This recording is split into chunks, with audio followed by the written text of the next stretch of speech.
Bom dia, sejam bem-vindos à teleconferência do Banco BTG Pactual, referente aos resultados do segundo trimestre de 2021.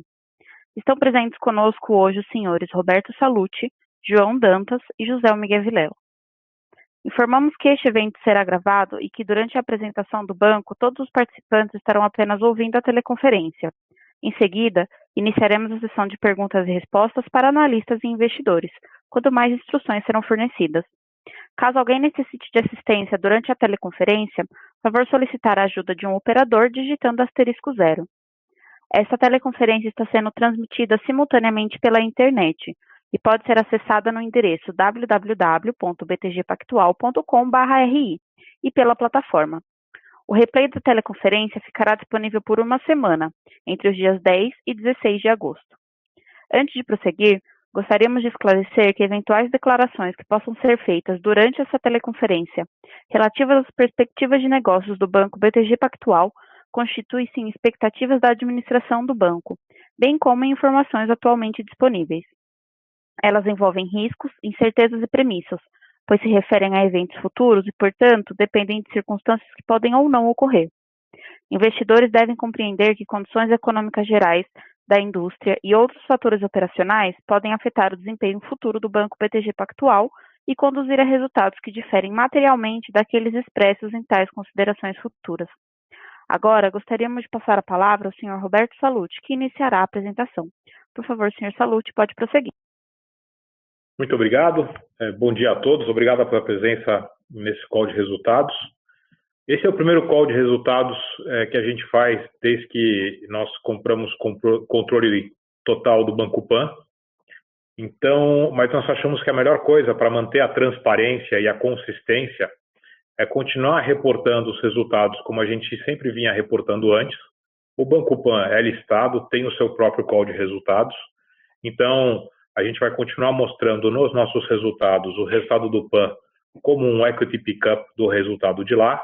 Vamos manter a apresentação aqui das linhas de negócio tradicionais do BTG Pactual, porém, nos índices de capital, liquidez e balanço, aí sim vocês verão os números consolidados, incluindo aí o Banco Pan, BTG mais Banco Pan. Fazer uma pequena introdução antes de começar o call. Nós realmente estamos muito satisfeitos com esse trimestre. Acho que foi um trimestre onde ficou comprovado a mudança de patamar das nossas franquias de clientes e, com isso, um novo patamar de receita e resultado que acho que atestam, acima de tudo, a satisfação dos clientes com os nossos produtos e serviços. E acho que isso realmente nos deixa muitíssimo satisfeitos. Começar por alguns destaques que a gente gostaria de chamar a atenção de vocês na página 3.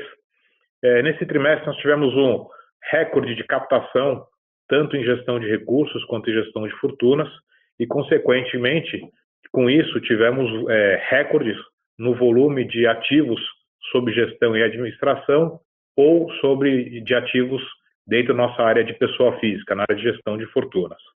Nós tivemos captação no trimestre de 98 bilhões, o que leva a captação nos últimos 12 meses para 257 bi e nos últimos 6 meses para 174 bi, ou seja, um número assim recorde e muito importante.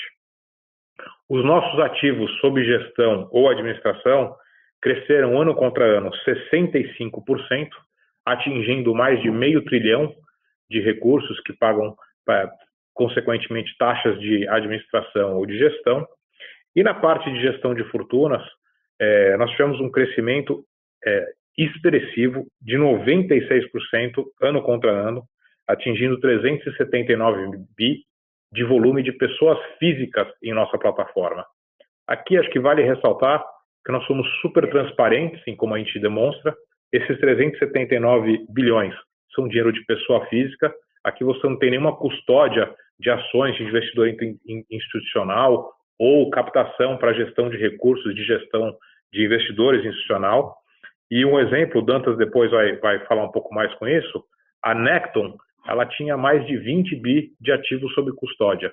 Desses 20 bi, grosso modo, 12 bi estão aqui em gestão de fortunas, 5 bi em gestão de recursos e 3 bi nós não estamos reportando porque é um volume de ativos de investidores institucionais.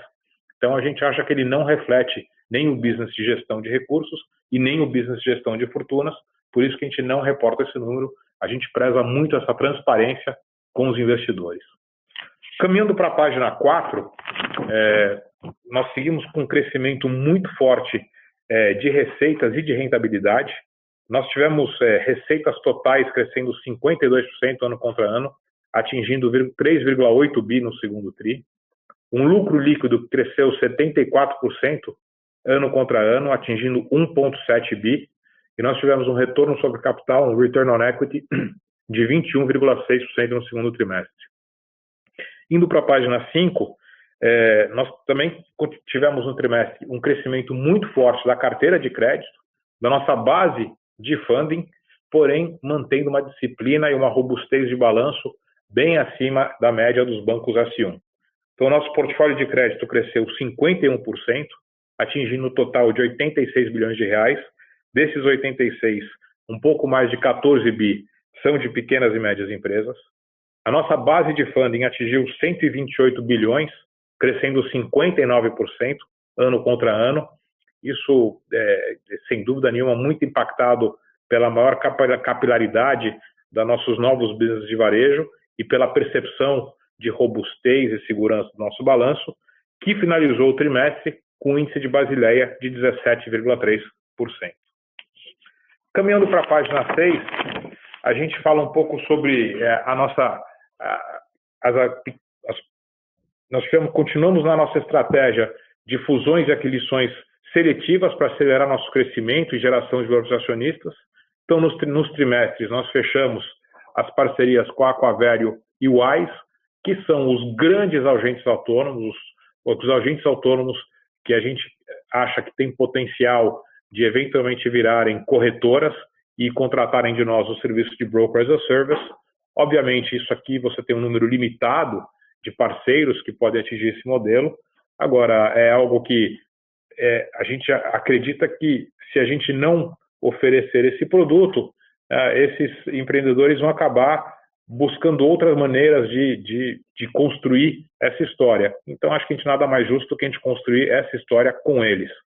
Nós anunciamos também a aquisição do Grupo Universa, que tem as marcas Empíricos, Vitrio, Money Times, Seu Dinheiro. Acho que é mais uma avenida de expansão do crescimento do nosso business de varejo de investimentos. Nós fechamos nesse trimestre também a parceria com a Perfin, que é uma plataforma de Asset e Wealth Management, que vai possibilitar que os clientes do BTG tenham acesso a uma gama mais completa de produtos sofisticados. E, finalmente, nesse trimestre também, nós anunciamos a venda da Credipago para a Loft.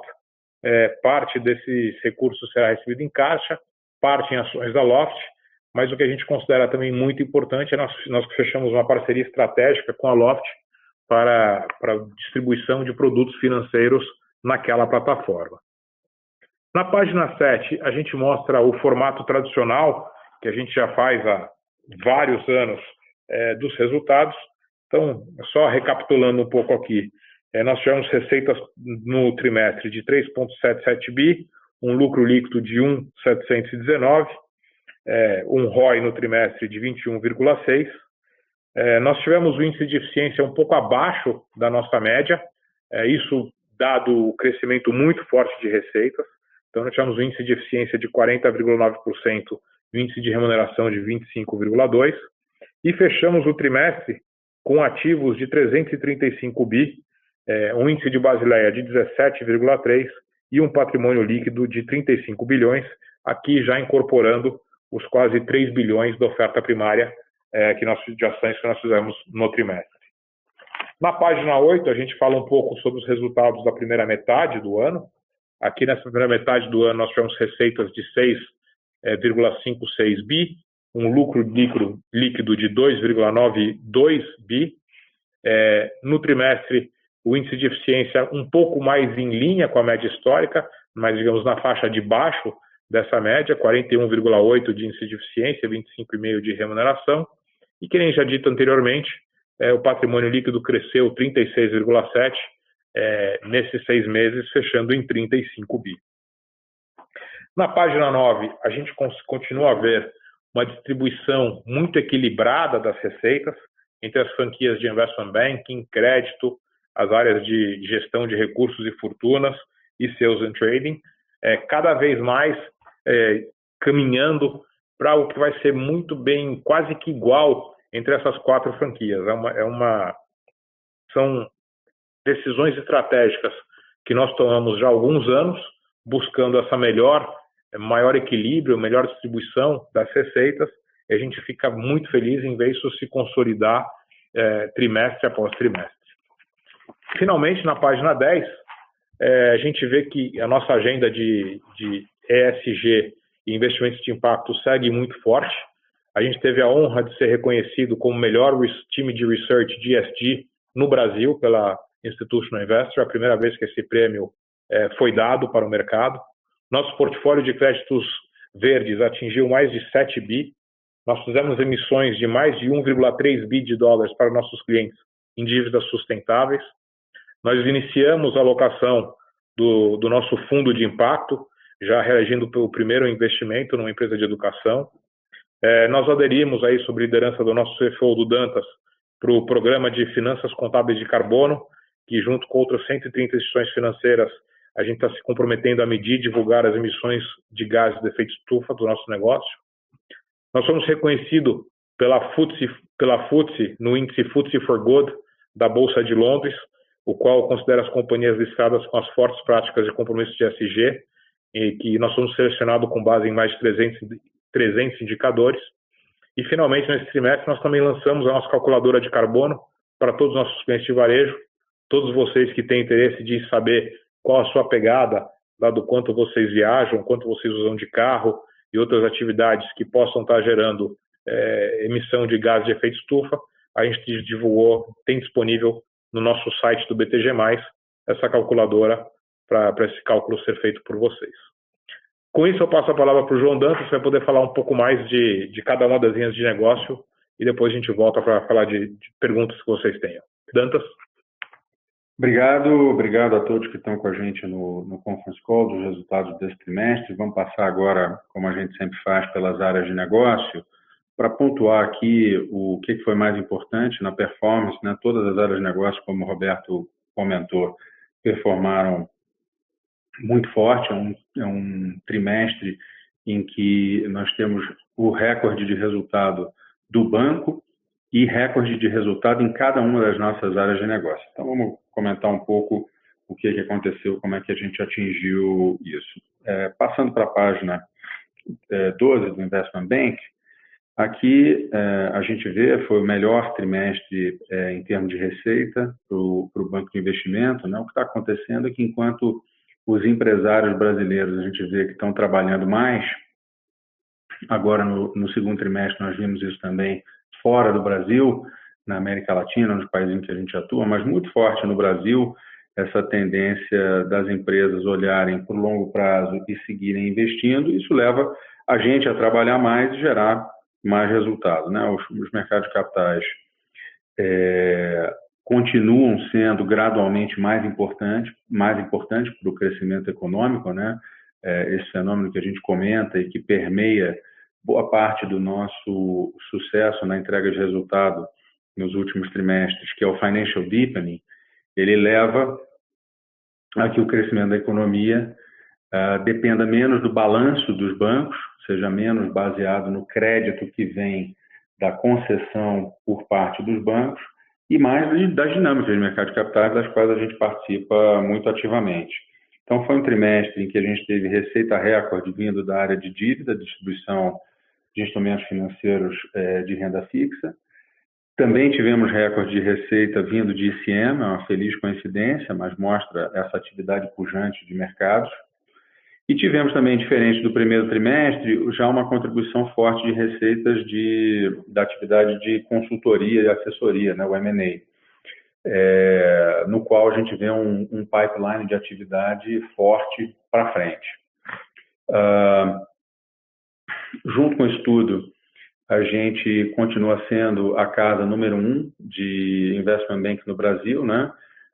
certamente em termos de receita e rentabilidade, nós temos tido essa atuação bastante destacada, um time bastante reconhecido pelos clientes, então a gente fica bastante satisfeito nesse momento do mercado de capitais brasileiro, da atividade empresarial brasileira, de estar conseguindo ter esse papel de destaque e, com isso, gerar bastante receita. Como eu falei também, vindo da América Latina, a gente teve uma contribuição importante nesse trimestre, né? Mais em linha com o histórico. No primeiro trimestre, a gente teve pouca contribuição de receitas de negócios fora do Brasil, basicamente Chile e Colômbia, também temos Peru, México e Argentina. Nesse trimestre já foi mais visível a contribuição dos outros países.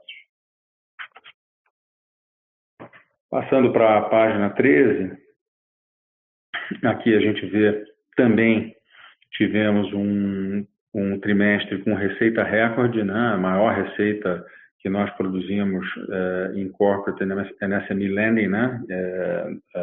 Na nossa história, atingindo 655 milhões de reais de receita. A carteira de crédito continua crescendo consistentemente, cresceu 6 bilhões nesse trimestre, um pouco menos de 4 bilhões de crescimento vindo de SME, pequenas e médias empresas, e um pouco mais de 2 bilhões vindo da carteira corporativa. Certamente essa expansão de portfólio, se você olhar ano contra ano, né, o final do segundo tri de 2020 contra o final desse, nós tivemos um crescimento de 51%.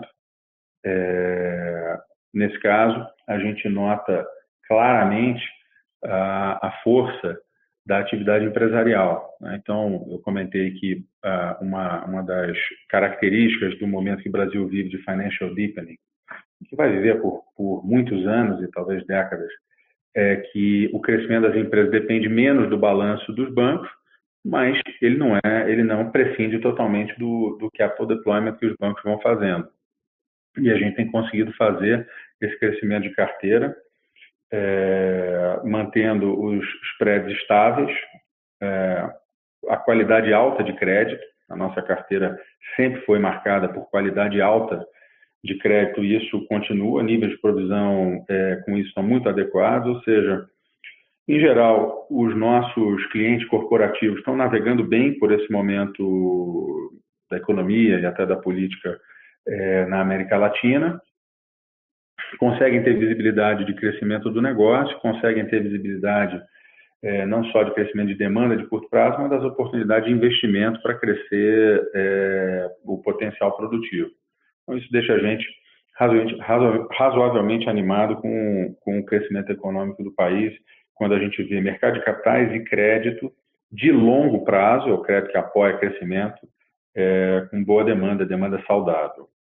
Temos também aqui no trimestre que mencionar uma contribuição importante do nosso negócio de Special Situations para o resultado. É um resultado que vem sendo muito relevante para nós ao longo dos últimos anos. A gente desenvolveu uma tecnologia para Special Situations, ou seja, auxiliar grupos empresariais que têm situações de crédito mal resolvidas, a resolver essas situações e deslanchar a sua história de crescimento mais uma vez, ou uma recuperação de crédito com base em garantias reais, no Brasil, tipicamente, garantias imobiliárias.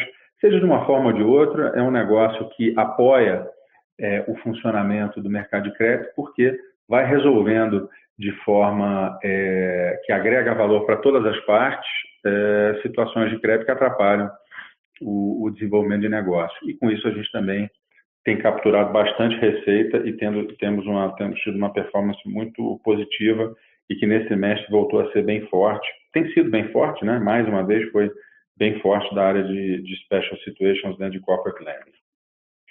Um último comentário que eu faria aqui nessa página, que é importante a gente lembrar, nós já montamos, como todos sabem, o banco transacional para pessoas físicas. Então, no ano passado, nós lançamos o nosso cartão de crédito e depois, no final do ano, a conta corrente para pessoa física. E essa conta corrente teve um lançamento efetivo para mercado no primeiro trimestre desse ano, finalzinho do primeiro trimestre desse ano. Agora nós estamos na fase de teste da conta corrente para pessoa jurídica, que é focada em pequenas e médias empresas. O nosso objetivo é usar a mesma tecnologia que a gente desenvolveu para conta corrente de pessoa física, com mais alguns features muito interessantes. A gente já está colocando ela à disposição de pessoas jurídicas. Estamos numa fase aqui de soft launch. A consequência do lançamento do Banco Transacional de Pessoa Jurídica é que a gente vai aumentar o nosso conhecimento desse setor. Hoje, o crescimento que eu mencionei aqui da carteira de pessoa jurídica, pequena e média empresa, ele é baseado em 2 produtos, que é recebível de cartão e a operação de desconto de duplicata contra grandes empresas, né, o sacado excedente. E nós vamos ampliar esse relacionamento com isso, crescer a capacidade de atração e de geração de receita para o segmento SME no Brasil. Passando para a página 14, aqui o resultado de Sales and Trading. Tem muita coisa interessante acontecendo nos últimos trimestres no resultado de Sales and Trading do banco, né? A gente teve aqui receita recorde também, 1.255 milhões de receita num trimestre. Isso vem acima da média histórica. É uma tendência de crescimento. Não expressa, esse resultado não expressa uma tendência que vai se repetir trimestre a trimestre, né? Ele veio acima de uma média, acima da expectativa de mercado. A tendência é uma tendência muito mais gradual, mas certamente é uma tendência de crescimento de receita de Sales and Trading. Ela está crescendo 20% comparado com o segundo trimestre do ano passado, ou seja, ano contra ano, um crescimento de 20%. Está mais justo, vamos dizer assim, com o que a gente tem visto, né? A comparação com o primeiro trimestre, ela não dá uma dimensão do crescimento histórico. Há um crescimento, mas não é, quero deixar claro que não é desse tamanho para os próximos trimestres, trimestre após trimestre. Aqui a gente tem 2 coisas acontecendo dentro do negócio de Sales and Trading que a gente tem comentado bastante. Primeiro, a diversificação, né? Não é só a diversificação em classes de risco. À medida que o financial deepening acontece e a gente tem mais crédito sendo transacionado fora do balanço dos bancos, você tem mais securitização acontecendo, mais distribuição, a alocação de capital para crédito corporativo é uma realidade e ela vai seguir crescendo no balanço dos bancos brasileiros. No nosso caso não é diferente, né? Alguns anos atrás, não tanto tempo atrás, a dominância era totalmente da atividade de rates. Hoje a atividade de renda fixa dentro da carteira de crédito de Sales and Trading ela é muito, muito importante para a geração de receita, mas também existe uma diversificação em relação aos FIIs. Então, a receita de corretagem está crescendo, a participação da atividade de seguro aqui dentro, as receitas de intermediação de maneira geral, isso é o que vai levando a esse crescimento. E mais importante do que o crescimento, a segunda tendência é a tendência de queda do VaR, ou seja, da utilização de capital para suportar o risco de mercado dentro do nosso balanço. Quero deixar claro também que essa queda de 0,44% do patrimônio médio do período para 0,25%, que é o low histórico, isso também não é uma tendência que se repete, né? O nosso VaR, ele sempre oscila, é natural, porque o nosso balanço ele é empregado para apoiar a atividade de trading dos nossos clientes. Então, o cliente que precisa de um hedge, o cliente que precisa vender um ativo financeiro, usa a nossa tesouraria. Então, nós estamos sempre empregando capital na atividade de tesouraria, não somos meramente corretores. Esse uso de capital foi na mínima histórica no trimestre agora. Ele tende a voltar para números mais em linha com o passado, mas se você vê nos últimos 5 trimestres, há uma tendência de queda bem clara aqui no gráfico. Significa que a gente está gradualmente usando mais do nosso capital para o negócio de crédito e menos para o risco de mercado que é necessário para a atividade de Sales and Trading ser forte. De toda maneira, são resultados extremamente consistentes, né? Essa diversificação tem sido uma diversificação muito consistente e eu acho que o terceiro highlight importante do trimestre não menos importante, tão importante quanto os outros, é, como o Roberto mencionou no começo, que nós fomos escolhidos pelos nossos clientes institucionais, através da pesquisa da revista Institutional Investor, como a melhor firma de mercado de capitais no Brasil e na América Latina, né? Nós somos número 1, Brasil e América Latina, em Research, Trading, e Sales e Corporate Access. São todas as categorias dessa pesquisa que a Institutional Investor faz com os investidores de América Latina. Isso deixa a gente muito satisfeito. Esse negócio de Sales and Trading é baseado em pesquisa, baseado em centenas de pessoas falando com os investidores, com os clientes que precisam gerenciar seus riscos financeiros. Sem uma pesquisa forte, a gente não tem os elementos de convicção para sermos bons assessores de taxa de juros, taxa de câmbio, PIB, e para os nossos clientes. Sem esse conhecimento, a gente não vai ter essa participação forte que a gente tem, esse market share importante na tesouraria, que é um excelente mercado no Brasil e na América Latina. Passando aqui para a página 15, vou comentar um pouco o resultado do Asset Management, né? Comentando antes do resultado os volumes, começando aqui pela direita da página, né? Nós chegamos a R$500 bilhão de ativos sob gestão na Asset. Como o Roberto destacou no início, esse é o ativo de gestão da nossa Asset, ou seja, mandatos que nós temos com poder discricionário de gestão ou sem poder discricionário, que é Fund Services, são os serviços de administração, cálculo de cota para outros gestores. Mas é exclusivamente isso que tem aqui. É um crescimento muito forte, quase 70% de crescimento ano contra ano, 12% de crescimento no trimestre, de 450 bi para 501 bi. Vocês observam que o Net New Money, que é o número acima aqui dos ativos sob gestão que estão nas barras, dentro dos círculos, está numa sequência nós estamos numa sequência muito forte de Net New Money trimestre a trimestre, sequência essa que vem crescendo consistentemente. Então, de 11,8 bi a um trimestre, a um ano atrás, para 16,6, 26, 42,9 e agora 44. Vamos falar um pouco dos fenômenos que tem por trás disso. Nós somos o asset manager de grande escala que cresce mais rápido na América Latina. Isso é um fato. Vem um pouco por apreciação, né? Nós tivemos uma recuperação, certamente, comparando com o primeiro trimestre de 2020, tem recuperação de preços, mas vem basicamente dos fluxos positivos de captação líquida que a gente tem tido trimestre a trimestre, né? Nós levantamos aí nesse período de 12 meses para trás 130 bilhões, e isso é um ritmo que a gente espera que continue, um pouco mais, um pouco menos, né? Não tem bola de cristal para prever, mas a tendência é certamente de crescimento de ativos sob gestão. As receitas por classe de gestão, elas estão estáveis, sejam as receitas de Fund Services, sejam as receitas de renda fixa, de equity. O que eu quero dizer com isso? Os ROAs, ou seja, o quanto a gente cobra no mandato de fundo de renda variável, no multimercado ou no mandato de administração, essas receitas, esse ROA, vem estável já há vários trimestres, alguns anos. Isso é um sinal muito positivo de que o nosso negócio está entregando bons resultados, porque os nossos clientes, os nossos concorrentes, vêm sofrendo essa pressão, essa compressão de taxas.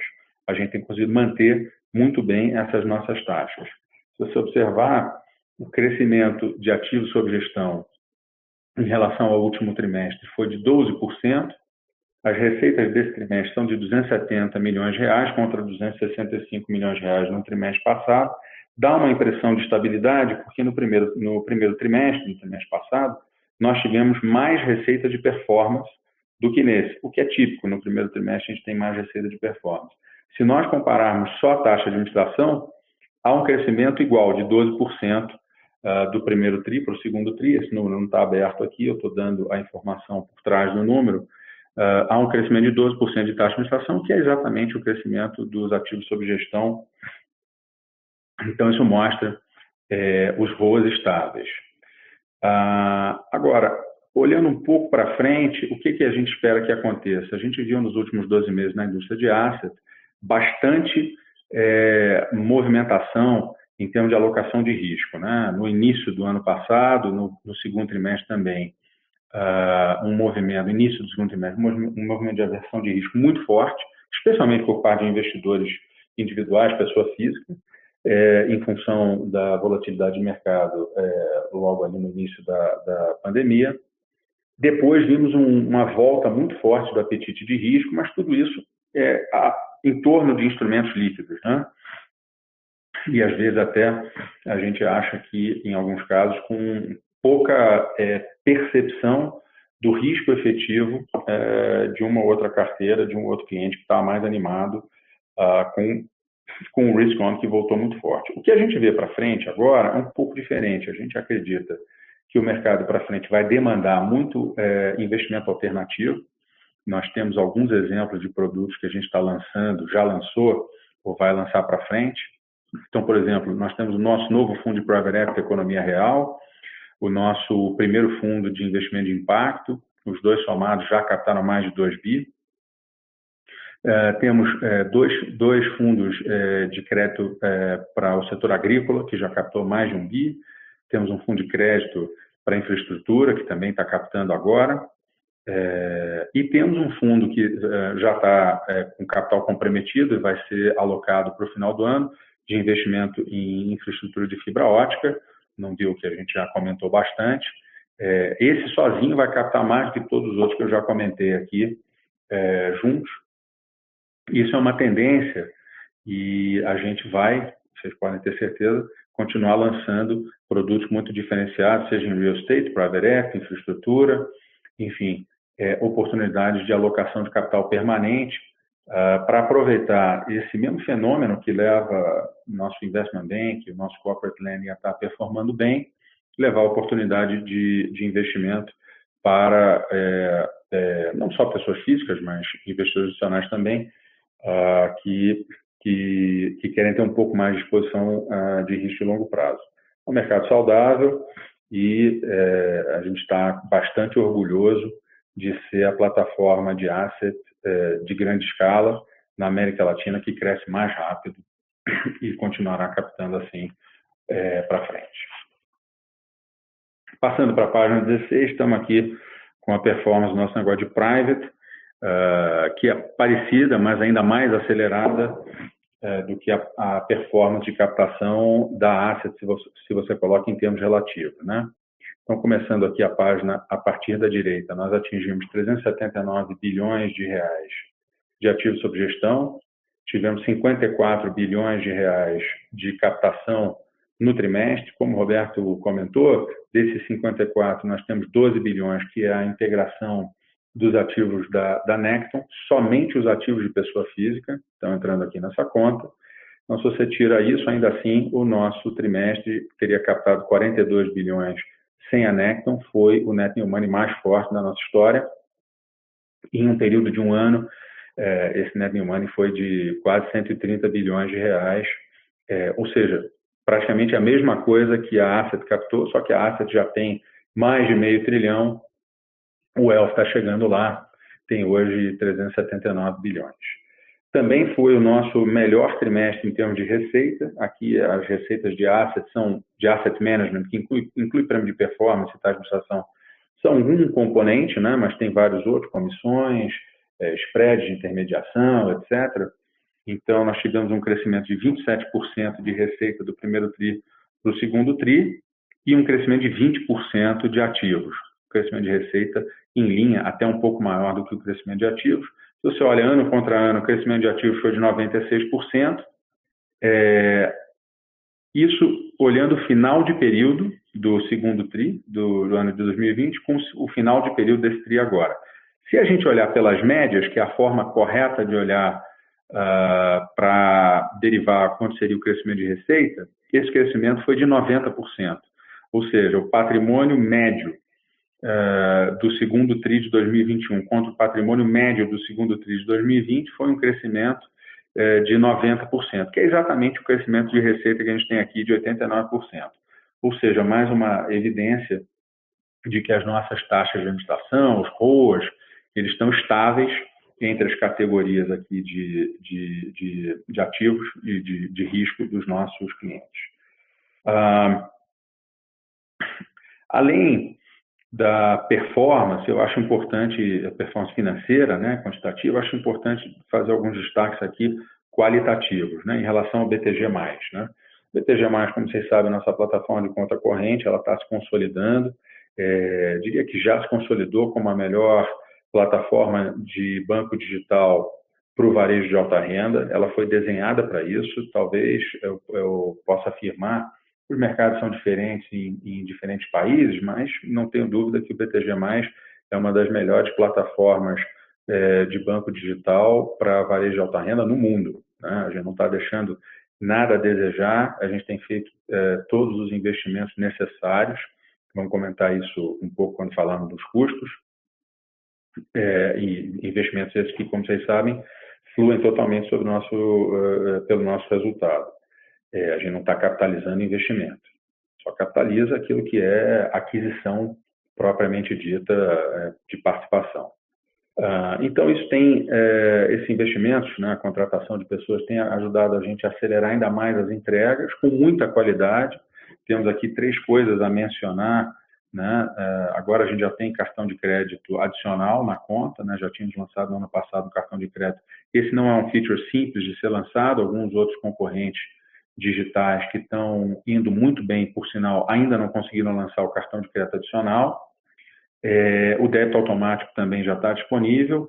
E o principal lançamento, que é uma dos serviços que vai nos diferenciar bastante, é o Finanças Mais, que é a plataforma de gestão financeira, onde você vai classificando sua vida financeira e a plataforma vai te ajudando a se administrar os seus gastos, as tendências. A gente está usando bastante inteligência artificial para se comunicar com os clientes, ajudando a lembrar de datas importantes, ajudando a lembrar de possíveis descasamentos de fluxo. Então, você não tem saldo, mas vai vir uma despesa esperada. Tudo isso está funcionando de uma maneira muito boa. Eu acredito que o impacto dessa mudança de escopo do nosso negócio, porque nós estamos acrescentando serviços e produtos diariamente aqui, né?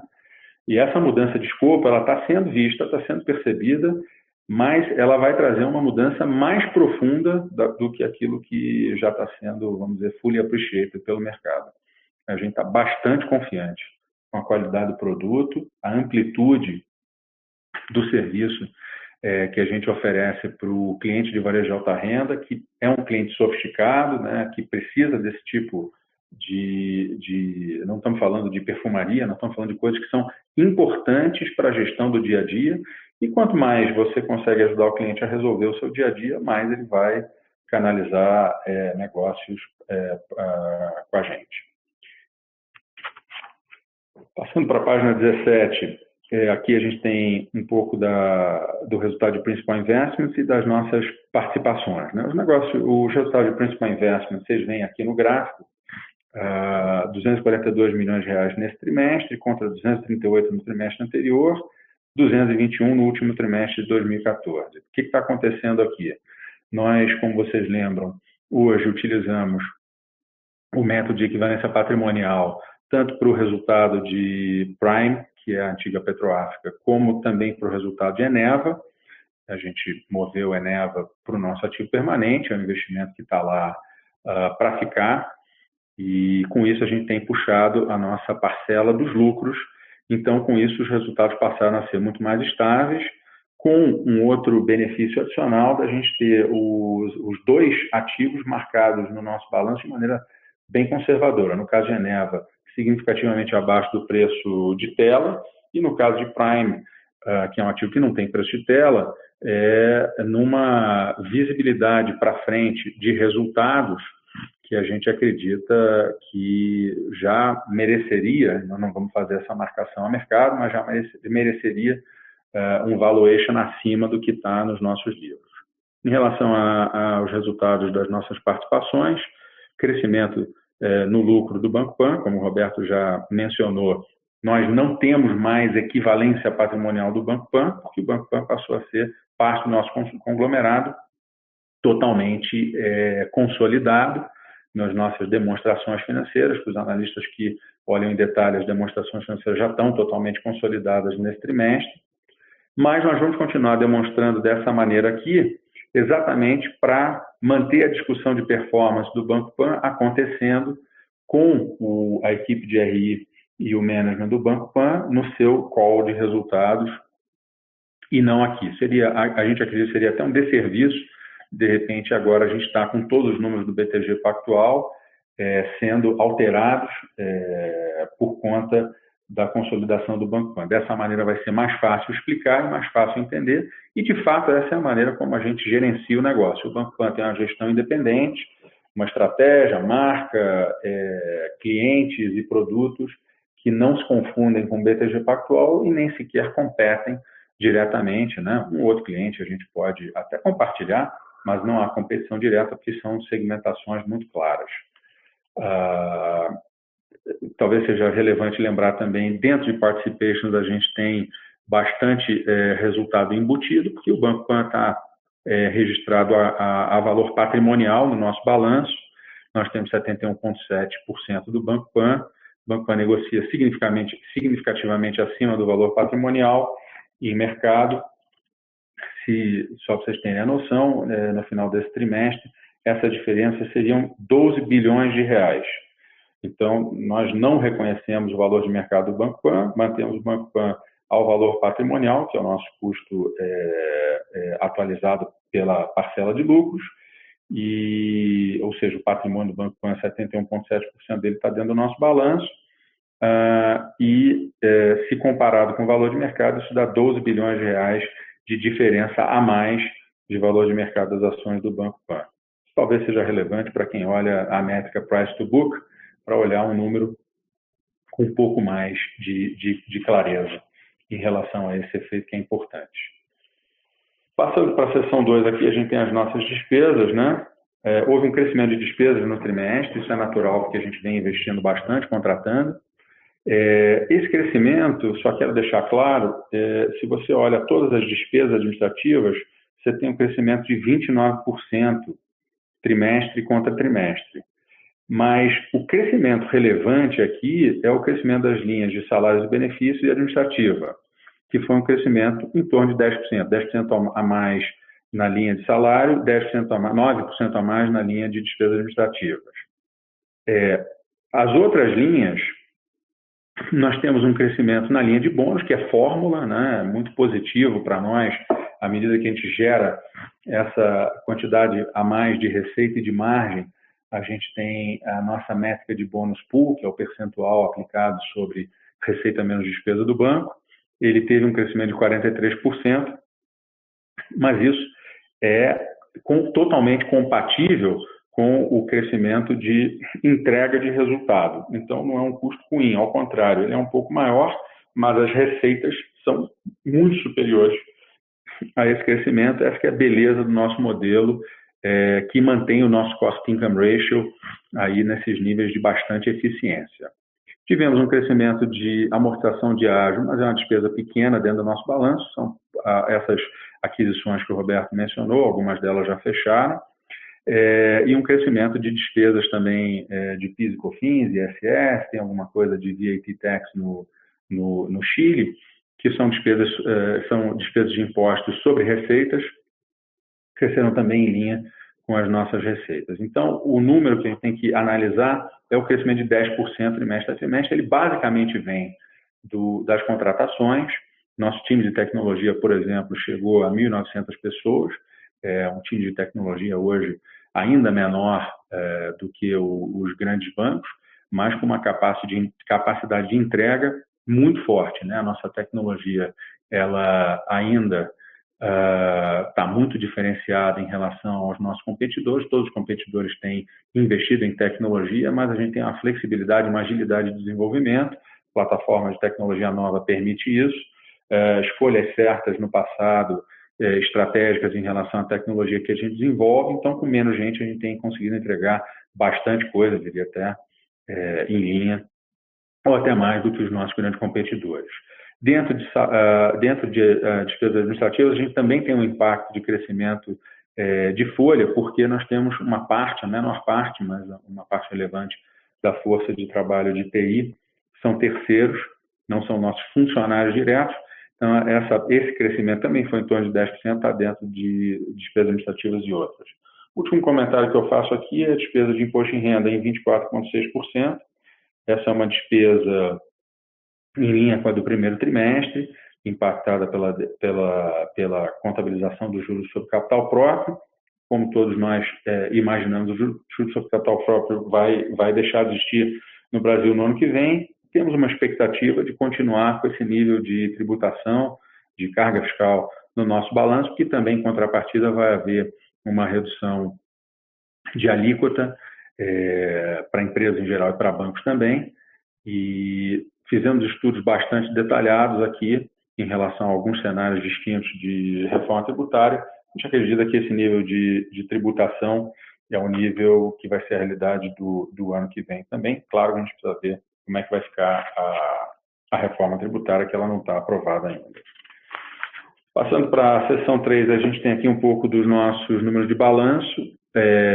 Aqui a gente tem números do Banco Pan destacados para a gente poder dar o contexto. Os nossos ativos saíram no trimestre passado de 279,8 bi para 335 bi nesse trimestre. Isso inclui a consolidação de 42,7 bilhões de ativos do Banco Pan nesse TRI. Tirando isso, o nosso crescimento foi um pouquinho acima de 7%, 7 bilhões mais ou menos de crescimento de ativos, excluindo o crescimento do Banco Pan. Esse crescimento de 7% está em linha com o crescimento do nosso negócio.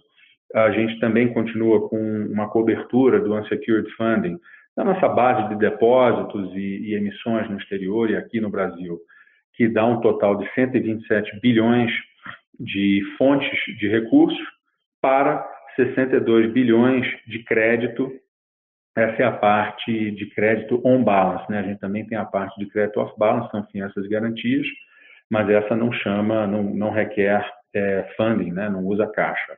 A parte que usa caixa é 62 bi, então nós temos mais ou menos 2 vezes base de funding para a carteira de crédito. Isso é uma métrica muito confortável que a gente vem mantendo e mostra que a gente tem bastante fôlego de crescimento. O ativo total, ele continua abaixo de 10 vezes o nosso patrimônio líquido, ele está em 9,6 vezes, incluindo a consolidação do Banco Pan. Ou seja, eu tenho dito já muitas vezes que a gente pode operar o banco tranquilamente entre 11 e 12 vezes ativo, talvez até um pouco mais, mas não muito longe disso. Essa era a nossa média num passado mais distante, uma média histórica, ou seja, estamos com bastante fôlego para continuar crescendo. Em relação ao corporate lending, nós temos ainda 2,5 vezes o patrimônio, é uma métrica bastante mais baixa do que a média dos grandes bancos brasileiros. Claro que essas métricas se mantêm assim porque nós fomos bem-sucedidos no nosso terceiro follow-on, que nós fizemos, em que nós captamos quase 3 bilhões de reais em julho, a operação que liquidou em julho. Isso ajuda a gente a manter essas métricas, mas acho que é muito bom ver que a gente já digeriu totalmente a consolidação do Banco Pan e continua tendo métricas de balanço muito robustas. Na próxima página, aqui, já terminando a apresentação, na página 22, a gente tem um pouco do detalhe da evolução da nossa base de funding. Atingimos 127,5 bilhões de funding total, isso inclui desde depósito à vista até os bonds mais longos que a gente emite em mercado internacional. Alguns destaques aqui interessantes, né? A gente teve um crescimento de 59% de funding, o Roberto destacou isso no início da apresentação, é um crescimento muito saudável, vindo de todas as fontes de financiamento que nós temos.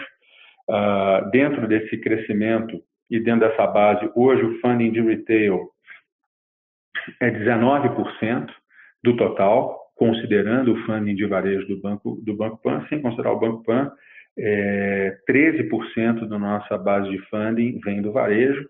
Esses 13% vem num ritmo de crescimento muito forte à medida que a gente captura mais clientes através do BTG+, do BTG Pactual Digital. Os depósitos à vista chegaram a 7,4 bi, vindo de 1,4 bi um ano atrás, né? E o BTG+ está só começando. Nossa LCR, que é a medida regulatória de liquidez, está em 215%, ela chega a ser até mais alta do que a média dos bancos comerciais brasileiros, embora a gente não tenha ainda uma preponderância, uma relevância tão grande da atividade de banco comercial para a pessoa física. O funding offshore continua sendo importante para nós, é uma importante fonte de diversificação e uma importante fonte de mensuração da qualidade do nosso crédito. A gente fez uma operação de colocação de bond de 250 milhões de dólares, não foi um bond novo, nós reabrimos e aumentamos o volume do nosso bond com vencimento em 2025. Ele tinha 750 milhões de dólares de volume outstanding, agora ele foi para 1 bi. Essa emissão foi feita a um cupom a mercado de 3,25%, que é uma taxa muito boa, e ela foi uma captação, vale a pena destacar, desenhada por uma finalidade específica, e não é só aumentar o funding, mas a gente direcionou os esforços de captação para investidores do setor de private bank global. Então, captamos com multifamily offices, captamos com grandes famílias e captamos com private banks internacionais. Fizemos essa aproximação, que é sempre saudável a gente ter uma base de demanda de private bank sempre que a gente faz uma emissão internacional. Testamos uma emissão especificamente desenhada, esse tenor residual do 2025 é adequado para essa base de cliente, e a receptividade foi muito positiva, que resultou nessa taxa de captação muito boa para nós e boa como investimento também.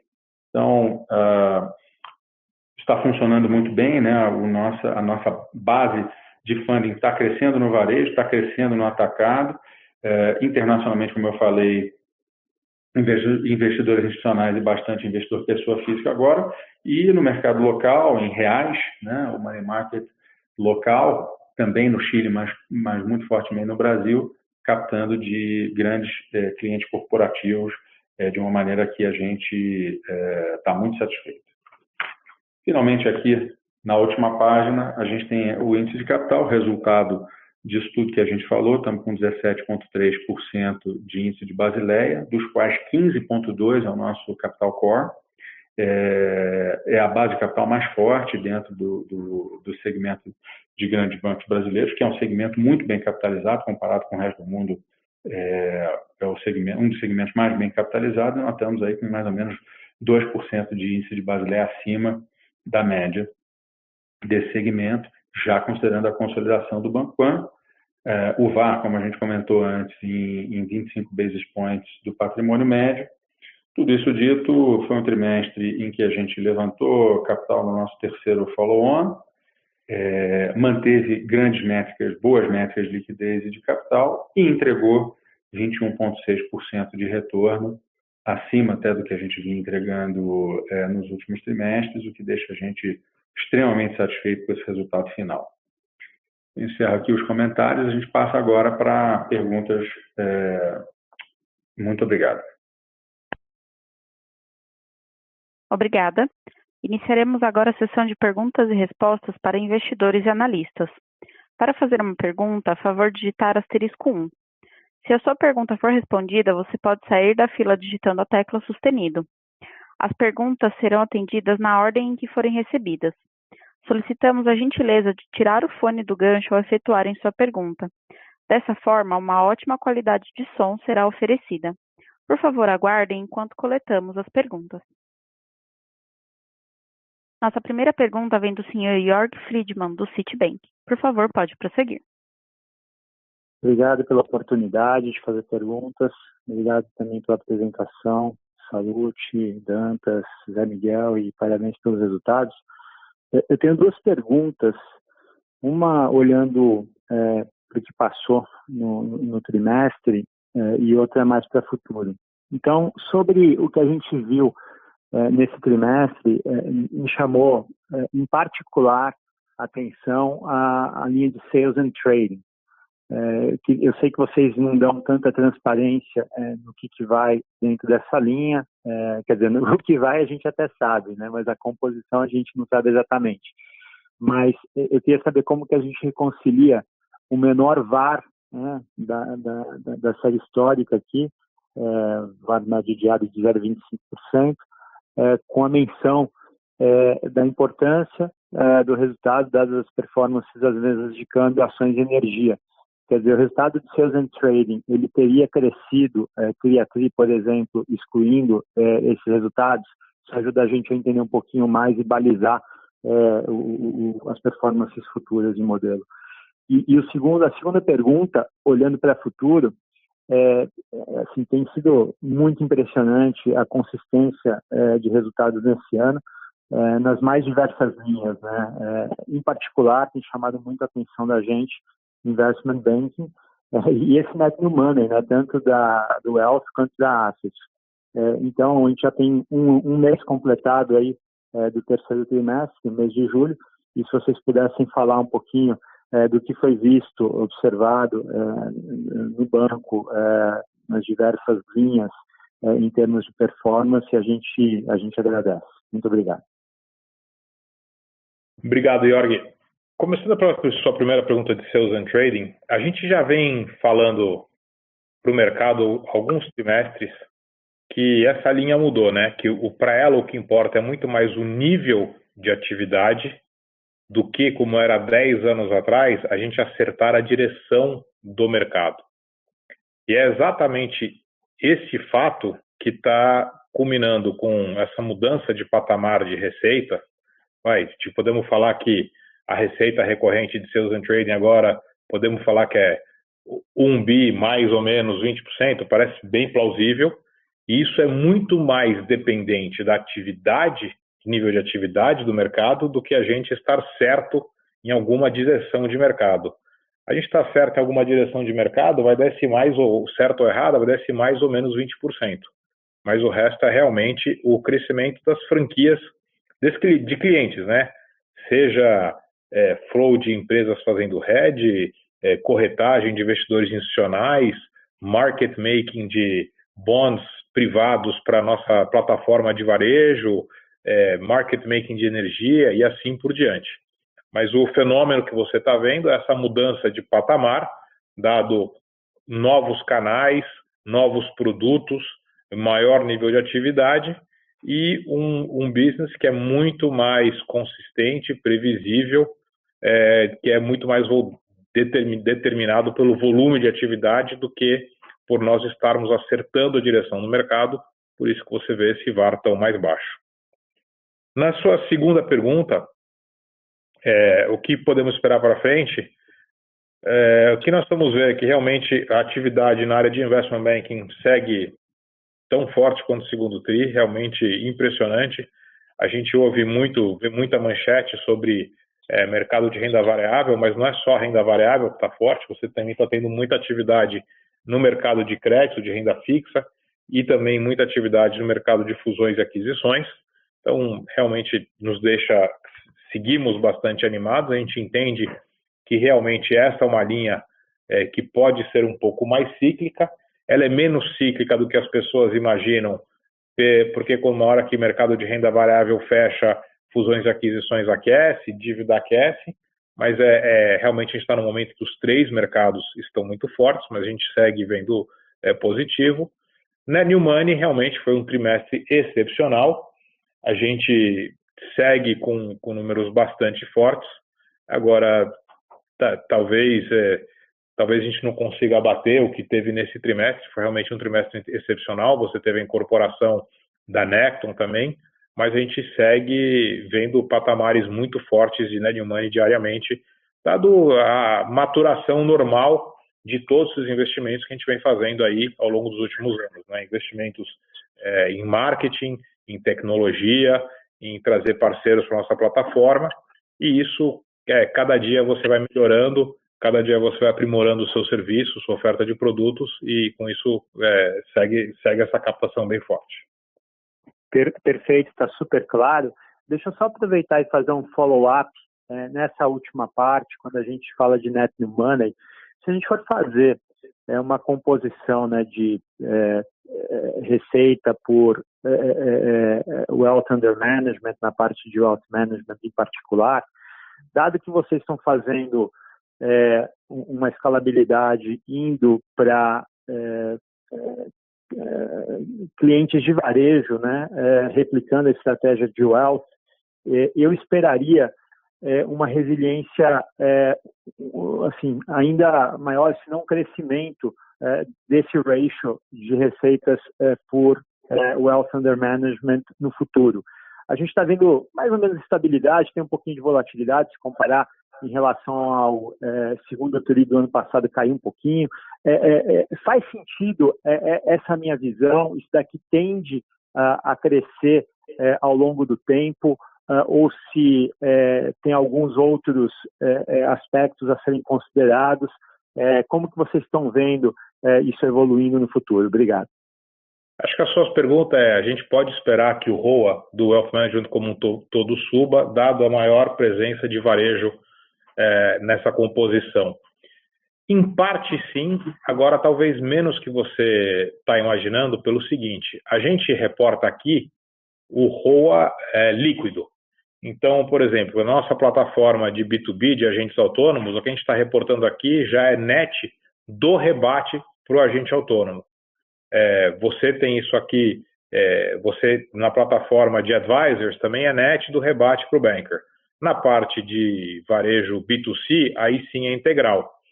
Então, quando você olha o composê como um todo, sim, isso é uma verdade que deve acontecer ao longo do tempo, porém talvez não na magnitude,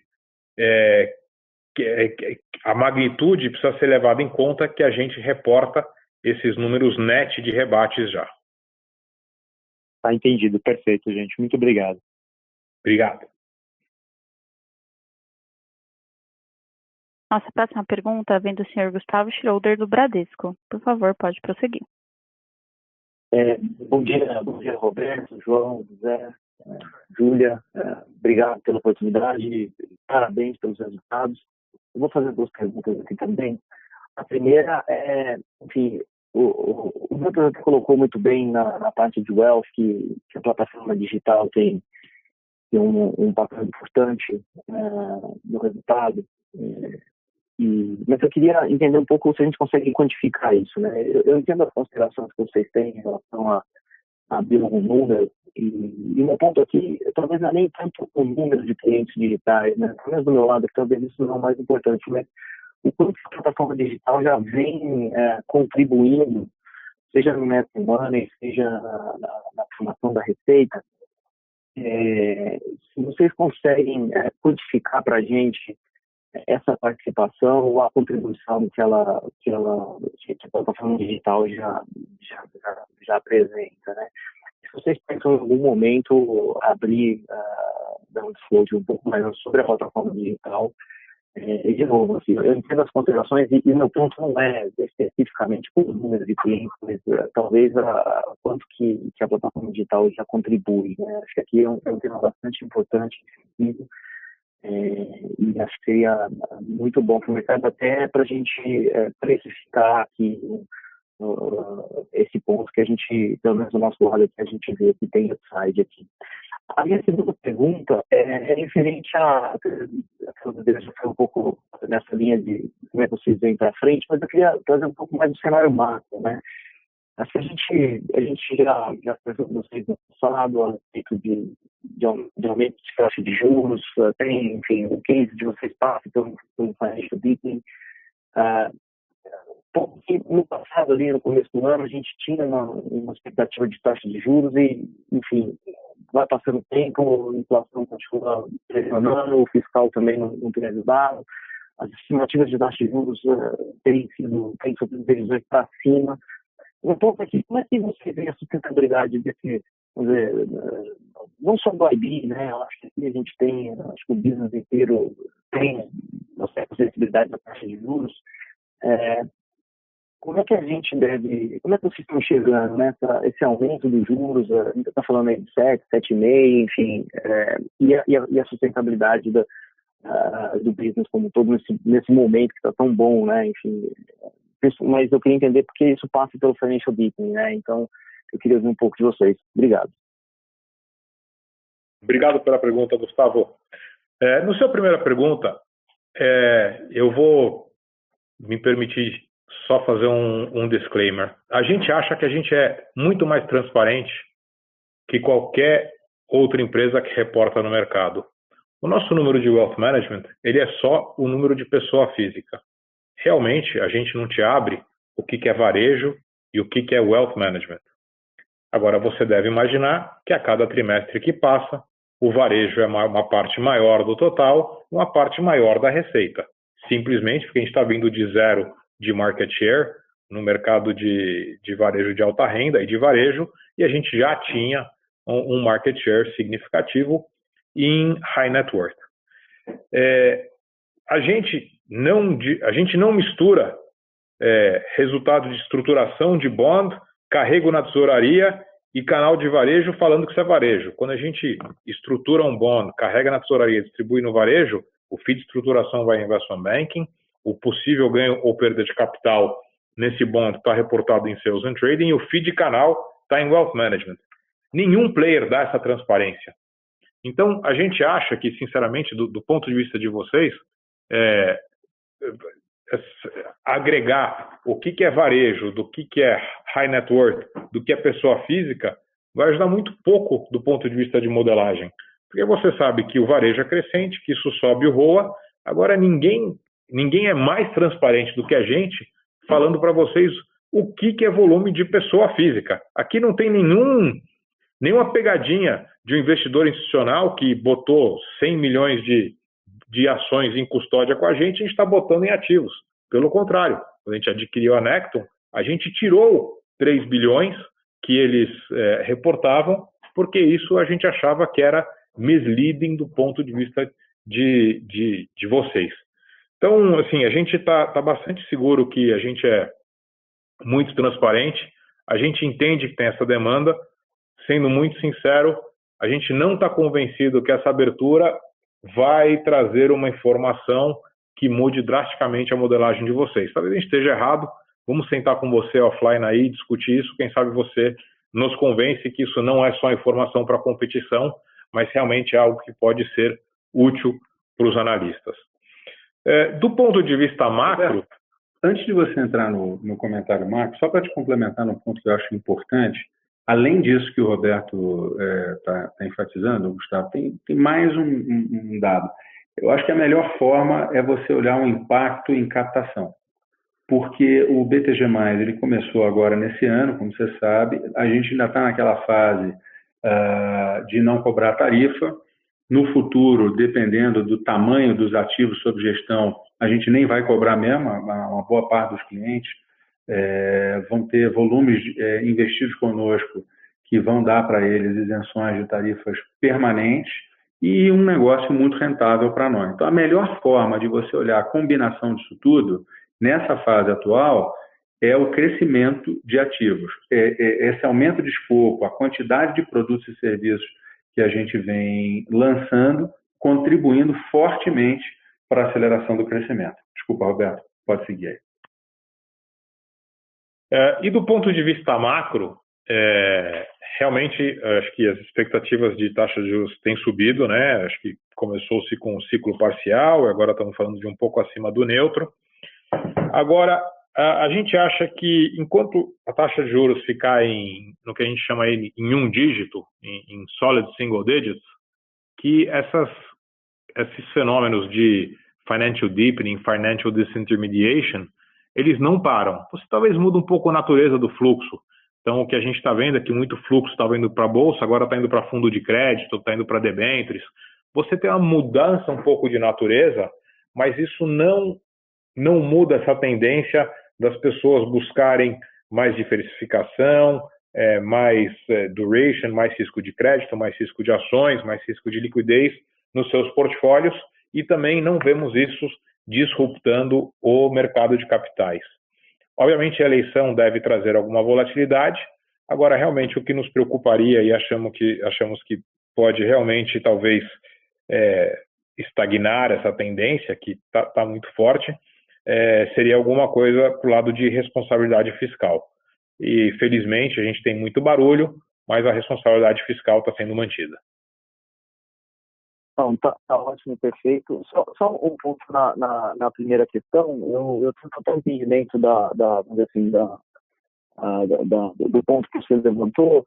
Eu só acho que realmente a gente ajudaria, assim, principalmente no valuation, porque uma vez que eu consigo identificar em qual a participação, o quanto da sua base que eu tenho que aplicar um ROA maior, e até o quanto que, não só o maior pelo turnover maior que o varejo pode trazer, mas da possibilidade de cross-sell que você tem, oferecer outros produtos para ele, isso aí, pelo menos no nosso, para a gente aqui, a gente vê uma questão que ainda não está precificada, justamente porque a gente não consegue saber mensurar o quanto desse ROA é acima para a gente colocar na conta. Mas é só esse ponto que eu queria trazer. Eu acho que a gente identificar quanto dessa base for um ROA maior ajudaria na nossa conta. Mas eu compreendo o seu ponto e a gente pode discutir offline depois. Obrigado pelas respostas, muito claro. Obrigado, Gustavo. Está anotado aqui. Nossa próxima pergunta vem do senhor Pedro Leduc, do Itaú BBA. Por favor, pode prosseguir. Olá, boa tarde a todos. Obrigado por receber a pergunta. A primeira aqui na parte do SMI. Um book teve uma expansão forte, 14 bi versus 10 no anterior. Vocês mencionam o ganho de share, aumento de oferta de produtos. Se você puder falar um pouquinho o que foram esses novos produtos, talvez o crescimento nos outros, e se a gente pode pensar nessa carteira aqui, talvez com 2 na frente já para o final do ano. Obrigado. Oi, Pedro. Olha, aqui você tem a linha ascendente sacado, à medida que você vai botando novos âncoras, isso é como se fosse uma expansão de produto, porque é mais uma empresa com recebível para você descontar, então esse portfólio também segue crescendo. Agora, o principal vertente de crescimento aqui foi o desconto de recebíveis de cartão de crédito, que foi um business que a gente começou a atuar, acho que 2 trimestres atrás. A gente até estava mais com expectativas até maiores, dada a entrada da central de recebíveis, mas aí todos vocês sabem os problemas operacionais que está se tendo ali, mas a gente também segue bem animado com isso. Mas basicamente isso, é a ampliação dos âncoras no desconto de recebíveis e a nossa entrada no desconto de recebível de cartão. Pensar em 2 para o final do ano, talvez seja um pouco demais, apesar que a gente acha que segue crescendo aí fortemente nos próximos trimestres. Legal, beleza. 2 na dezena do percentual, vou explicar melhor. A gente tem dito, né, que a gente acha que a carteira de SMI vai ter mais do que 20% da nossa exposição de crédito total. Não sei se isso vai ser no final do ano ou mais para frente, mas isso é uma probabilidade. Eu pensei no 2 nesse sentido, ou como um 20 na dezena dos 14 atuais. Mas Está coincidente, nós estamos chegando em 20, uma hora qualquer vai chegar.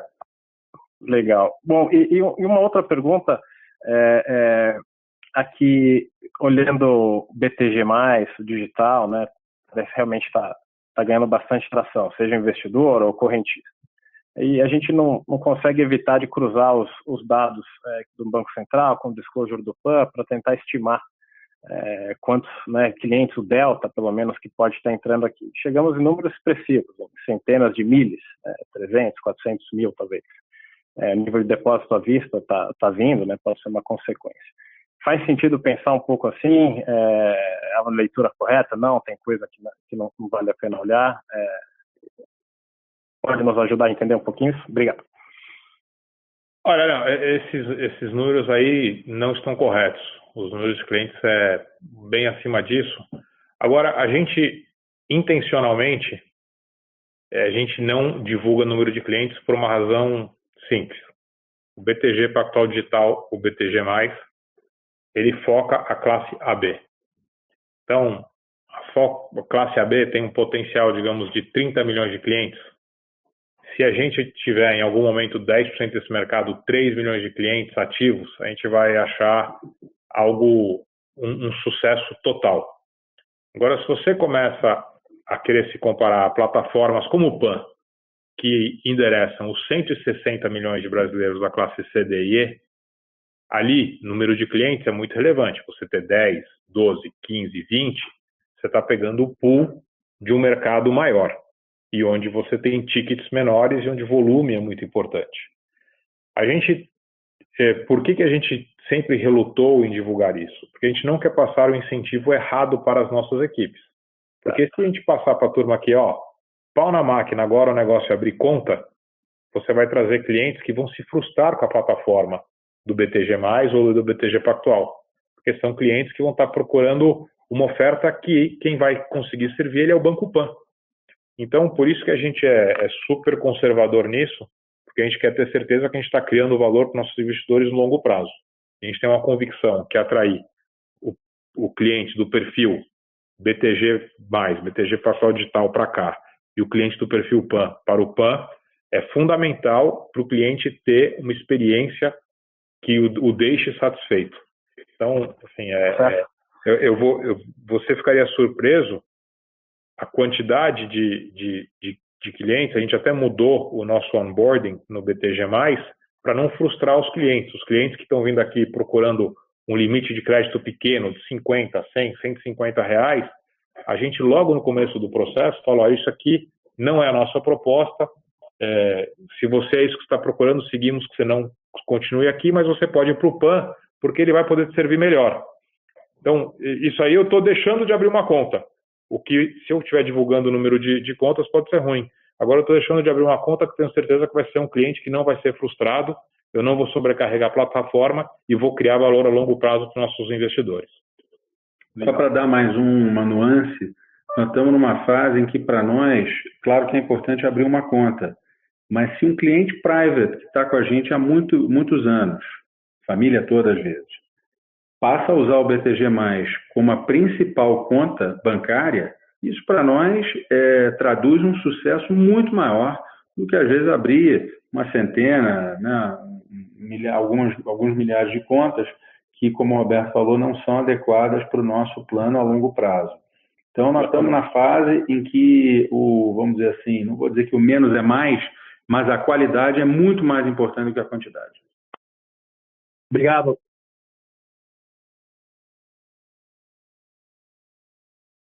Nossa próxima pergunta vem do senhor Thiago Binsfeld, do Goldman Sachs.